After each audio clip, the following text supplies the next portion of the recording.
नमस्कार सर्वांचे आपल्या ऐका मराठी या यूट्यूब चॅनलवर स्वागत आहे. आज आपण एक अशा विषयावर बोलणार आहोत जो ऐकून तुम्ही कदाचित थोडे अवाक व्हाल. जर माणसाचे सरासरी आयुष्य 80 वर्ष मानले तर आपल्याकडे जगण्यासाठी फक्त 4000 आठवडे असतात. हो, फक्त 4,000.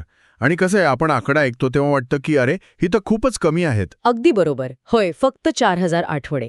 आणि तरीही आपण आपली सर्व कामे संपवून एका परफेक्ट भविष्याची वाट पाहत आपलं पूर्ण आयुष्य घालवतो. आणि तो परफेक्ट भविष्याचा दिवस कधीच उजाडत नाही. हो ना. म्हणूनच आज आपण 4000 वीक्स मधील सर्वात पॉवरफुल आयडिया समजून घेणार आहोत. नक्कीच. हे ऑलिव्हर बर्कमन यांचं अतिशय प्रसिद्ध पुस्तक आहे 4000 weeks time management for mortals. आणि हे पुस्तक इतकं महत्वाचं का आहे? कारण 4000 वीक्स हे जगभरात लाखो लोकांनी वाचलेलं आणि अनेकांचं आयुष्य बदलणारं पुस्तक आहे.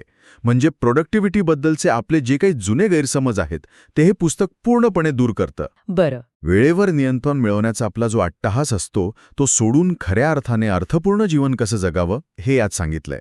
पण मला इथे एक सांगा, जर आपला वेळ इतका मर्यादित आहे, म्हणजे तुम्ही म्हणालात तसं फक्त 4000 आठवडे, तर त्यामुळे आपल्याला ताण नाही का यायला पाहिजे? हाच तर प्रश्न अनेकांना पडतो. म्हणजे या कल्पनेमुळे आपण अधिकच घाबरून जायला नको का, की बापरे माझ्याकडे एवढा कमी वेळ आहे आणि कामं तर डोंगरभर आहेत? इथेच गंमत आहे. जेव्हा आपण ही वेळेची मर्यादा स्वीकारतो ना, तेव्हा ती मर्यादाच आपल्याला खऱ्या अर्थाने स्वतंत्र करते. अच्छा, ते कसं? म्हणजे आपण तो सर्व कामं पूर्ण होतील हा जो ताण डोक्यावर घेऊन फिरतो तो ताणच निघून जातो. कारण सगळं काही करणं शक्यच नाहीये हे सत्य आपण स्वीकारलेलं असतं. हां. म्हणजे एका अर्थी ते खूप मुक्ती देणार आहे. अगदी तसंच. आणि यातूनच आपली पहिली अत्यंत महत्वाची आयडिया समोर येते, ती म्हणजे द इफिशियन्सी ट्रॅप किंवा कार्यक्षमतेचा सापळा. कार्यक्षमतेचा सापळा म्हणजे आपण तर नेहमी ऐकतो की कार्यक्षम असणं चांगलं असतं. हो, पण इथं पार्किन्सन्स लॉ काम करतो. म्हणजे आपण जितक्या वेगाने आणि जास्त काम करू तितकेच नवीन काम आपल्यावर आदळते. अरे च्छा. हो ना, आपण उपलब्ध असलेल्या वेळेनुसार आपलं काम वाढवत जातो. त्यालाच एफिशियन्सी ट्रॅप म्हणतात. अच्छा, म्हणजे मला याचे एक साधं उदाहरण आठवतंय, इनबॉक्स झिरोची पद्धत. एकदम परफेक्ट उदाहरण. म्हणजे आपण जितक्या लवकर ईमेल्सना रिप्लाय देतो, तितक्याच वेगाने समोरून नवीन ईमेल किंवा रिप्लाय येतात. ग्रीक कथेतील तो सिसिफस आठवतोय का तुम्हाला? हो, तो दगड डोंगरावर ढकलणारा सिसिफस. हो, तोच. तो बिचारा मोठा दगड डोंगरावर ढकलतो आणि तो दगड परत खाली येतो. आपला ईमेल इनबॉक्स पण तसाच आहे. किंवा अगदी वॉशिंग मशीनचं उदाहरण घ्या ना. वॉशिंग मशीन कसं काय? म्हणजे पूर्वी हाताने कपडे धुवायला खूप वेळ लागायचा. वॉशिंग मशीन आल्यावर काम सोपं झालं, वेळ वाचला.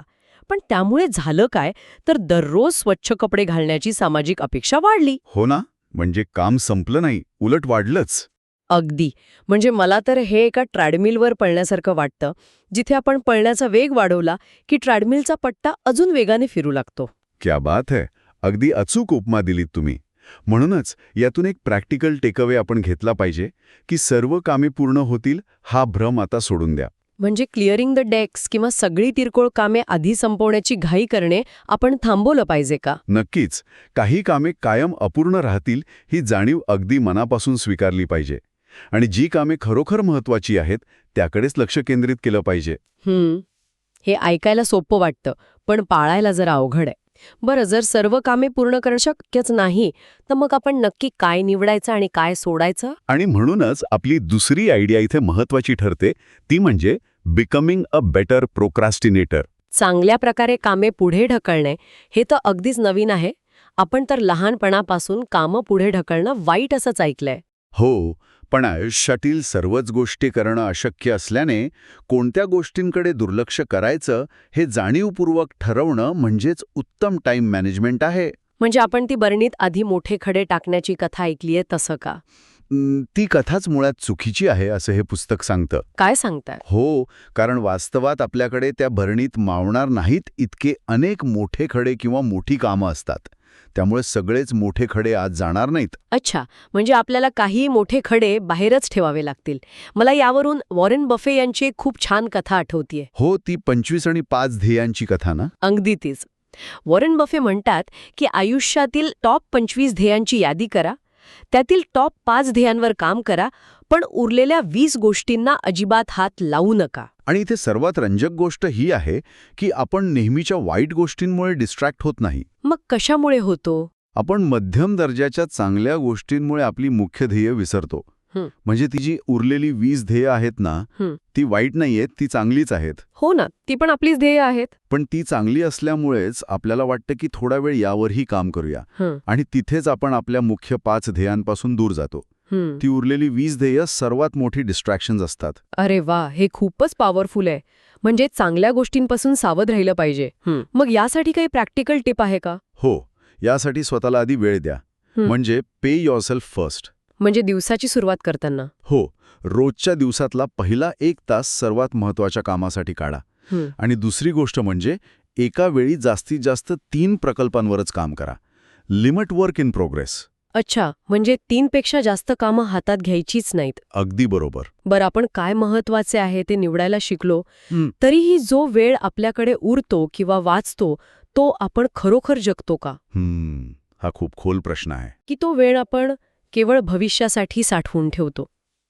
आणि यातूनच आपली तिसरी आयडिया समोर येते, the pitfalls of convenience and instrumentalisation. म्हणजे भविष्याचा आणि सोयीस्करपणाचा भ्रम.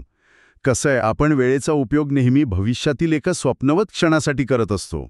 म्हणजे आज कष्ट करूया जेणेकरून भविष्यात आरामात जगता येईल असं? अगदी तसंच.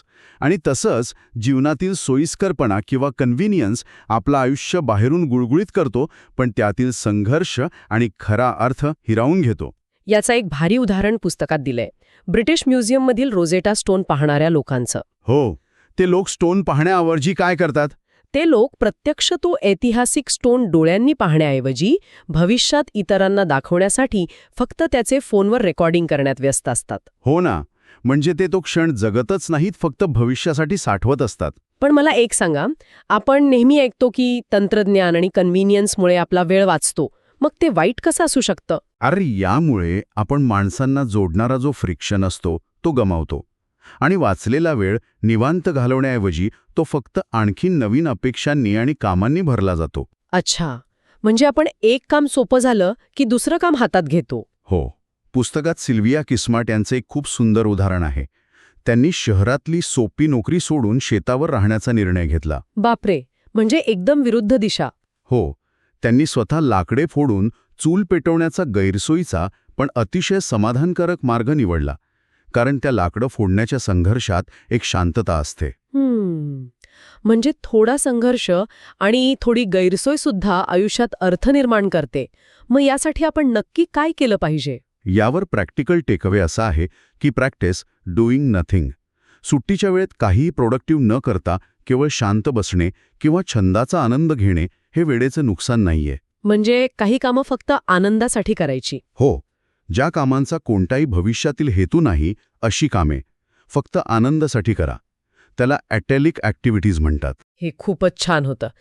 तर आतापर्यंत आपण ज्या महत्त्वाच्या मुद्द्यांवर चर्चा केली त्याची आपण एकदम वेगात उजळणी करूया. हो, नक्कीच. पहिली गोष्ट म्हणजे इफिशियन्सी ट्रॅपमधून बाहेर पडा. कामे कधीच संपणार नाहीत हे मान्य करा. अगदी बरोबर. दुसरं म्हणजे वॉरेन बफे यांच्या नियमानुसार अनावश्यक गोष्टींकडे जाणीवपूर्वक दुर्लक्ष करायला शिका आणि गुड प्रोक्रॅस्टिनेटर बना. आणि तिसरी गोष्ट, वेळेचा वापर नेहमी फक्त भविष्यासाठी करण्याऐवजी वर्तमानातील गैरसोयी आणि क्षणांचा आनंद घ्या. खूपच छान सारांश सांगितलं तुम्ही. आणि जाता जाता मला या पुस्तकातला एक शेवटचा आणि खूप खोल विचार सांगायचा आहे. कोणता? Cosmic insignificance theory. तुम्हाला माहितीये का, मानवाचा पूर्ण इतिहास फक्त 60 शतायुषी माणसांच्या आयुष्या इतका आहे. फक्त 60 लोक? बापरे, हे तर खूपच कमी आहे. हो ना, 60 लाईफटाईम्स फक्त. त्यामुळे या अवाढव्य विश्वात आपण आपला ठसा उमटवलाच पाहिजे किंवा make a dent in the universe हा अट्टहास सोडून द्यायला हवा. म्हणजे आपण स्वतःला जेवढं महत्त्व देतो तेवढे आपण महत्त्वाचे नाही आहोत. हो, आपण आणि आपले प्रश्न या विश्वाच्या पसाऱ्यात खूप क्षुल्लक आहेत. हे ऐकायला कदाचित विचित्र वाटेल, पण हे सत्य स्वीकारले की एक वेगळीच शांती आणि स्वातंत्र्य मिळतं. खरंच हे खूपच इन्स्पायरिंग आहे. आपण आपला ठसा उमटवण्यापेक्षा आहे तो वेळ चांगला जगण्यावर भर दिला पाहिजे. नक्कीच. तर मंडळी, तुम्हाला यापैकी कोणती आयडिया सर्वात जास्त उपयोगी वाटली? कमेंट करून नक्की सांगा आणि आपल्या चॅनलला सबस्क्राईब करायला अजिबात विसरू नका. पुन्हा भेटूया अशाच एका नव्या डीप टाईपमध्ये.